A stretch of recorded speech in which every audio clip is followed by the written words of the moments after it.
हम लोगों को पता होना चाहिए कि रोटेटर कफ मसल था जो जिसको हमने डिस्कस किया था। आप लोगों को पता हो कि रोटेटर कफ मसल जो होता है वो ऐसे मसल्स होते हैं जो कि 4 इन ग्रुप्स होते हैं। आपके पूरे के पूरे जो शोल्डर जॉइंट होता है उसको एक तरह का ये सपोर्ट कर रहे होते हैं। इसके अंदर जो 4 मसल्स होते हैं उसमें एक सुप्रास्पाइनेटस आता है, इंफ्रास्पाइनेटस आता है, टीरिस माइनर आता है और सबस्कैपुलरिस मसल आ रहा होता है। अब ये मसल आपको एक तरह का शोल्डर ज्वाइंट, क्योंकि जो एक तरह का बाल एंड सॉकेट ज्वाइंट होता है जो हर तरह की जो मूवमेंट्स है वो दिखाता होता है। तो अगर हम डिस्कस करें कि सबसे पहले जो सुप्रास्पाइनेटस मसल होता है ना उसके बारे में, तो सुप्रास्पाइनेटस मसल के बारे में आप लोगों को मैंने बताया था कि एक स्पाइन है, स्पाइन से जो ऊपर वाला हिस्सा होता है वहां से ये निकलता होता है और इसका जो मेन काम ये होता है कि आपके बाजू की इनिशियल 15 डिग्री तक मूवमेंट करवाना, ठीक है। और इसको जो नर्व सप्लाई करती होती है वो नर्व होती है सुप्रास्कैपुलर नर्व। और अगर आपसे पूछा जाए कि मोस्ट कॉमनली कोई जो मसल जो है उसका जो टेंडन है वो एक तरह का इंपिंजमेंट हो सकती है उसकी, या एक तरह का टीयर उसके अंदर हो सकता है, तो वो सुप्रास्पाइनेटस ही है और कोई नहीं होता। उसकी रीजन ये होती है, आपने ये कहना होता है कि सुप्रास्पाइनेटस जो होता है ये एक होता है अक्रोमियल प्रोसेस, दूसरा होता है हेड ऑफ आपका ह्यूमरस, ये उसके दरमियान से गुजर रहा होता है और जिधर से वो गुजरता है उसको हम कहते हैं सब एक्रोमियल फोसा। जब वो उधर से गुजर रहा होता है तो वहां से ये गुजरते हुए ये एक तरह का रगड़ा जैसे होता है ना, फॉर एग्जाम्पल इंपिंच करता है, एक तरह का टीयर आता है, वो जनाब एक तरह कंप्रेशन खाता है, तो उसके बाद इसकी क्या हो जाती है, एक तरह की इंजरी होती है। अब आपको एक बंदा अगर आपके पास आता है उसके अंदर सुप्रास्पाइनेटस मसल जो है वो एक तरह का डैमेज है, आपको किस तरह पता चलेगा कि हाँ जी जनाब हम क्लिनिकल एग्जामिनेशन के अंदर देखें, उसके अंदर हम एक टेस्ट करते हैं जिसको हम कहते हैं एम्प्टी कैन या फुल कैन टेस्ट।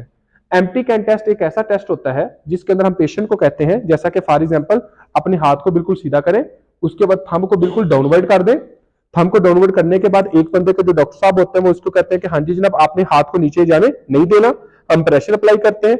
और अगर फॉर एग्जांपल जब प्रेशर अप्लाई कर रहे हैं और उसके साथ अगर शोल्डर के अंदर पेन हो तो हम ये कहते हैं कि क्या है, एक तरह का ये एम्प्टी कैन टेस्ट जो है वो एक तरह का पॉजिटिव है।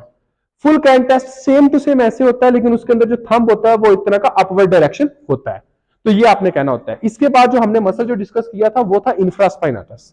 इंफ्रास्पाइनेटस मसल जो होता है जो स्पाइन से बिल्कुल नीचे होता है, इसका जो मेन काम होता है वो होता है एक्सटर्नल रोटेशन। मतलब कि जब आप किसी बॉलर को देखते हो तो बॉलर जो बॉलिंग करता है तो बिल्कुल हाथ जो होता है एक तरह का पीछे की तरफ लेके जाता है, ये जो मूवमेंट है उसकी एक तरह की एक्सटर्नल रोटेशन की है, ठीक हो गया। उसके बाद इंफ्रास्पाइनेटस मसल को भी जो नर्व सप्लाई करती होती है वो सुप्रास्कैपुलर नर्व होती है।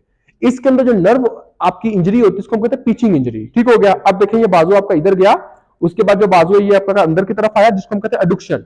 ये आपका एक तरह का एक्सटर्नल रोटेशन और एडुक्शन जो मसल करवाता है उस मसल का नाम होता है टीरिस माइनर, और इसकी जो नर्व सप्लाई करती होती है उस नर्व का नाम होता है एक्सिलरी नर्व, ठीक है। आपने ये याद करना है। उसके बाद आता है सबस्कैपुलरिस मसल जो कि जनाब आपकी मीडियल रोटेशन या इंटरनल रोटेशन करवाता है, साथ इसके क्या करवा रहा होता है, आपकी एक तरह की एडुक्शन करवाता होता है। और इसके अंदर जो मसल होता है उसको हम कहते हैं सबस्कैपुलरिस, इसको जो नर्व सप्लाई करती है उसको हम कहते हैं अपर या लोअर सबस्कैपुलरिस नर्व। इसके अंदर एक टेस्ट होता है जिसके अंदर हम पेशेंट को कहते हैं कि बाजू जो है वो अपनी कमर के पीछे रख ले, बाजू को हम कहते हैं पीछे की तरफ मूव करे, अगर पीछे की तरफ इधर से पीछे मूव करते हुए उसको पेन होगी तो आपने कहना है कि सबस्कैपुलरिस मसल के अंदर किसी ना किसी तरह की कोई इंजरी है। ये थे आपके एक तरह के रोटेटर कफ मसल सारे के सारे।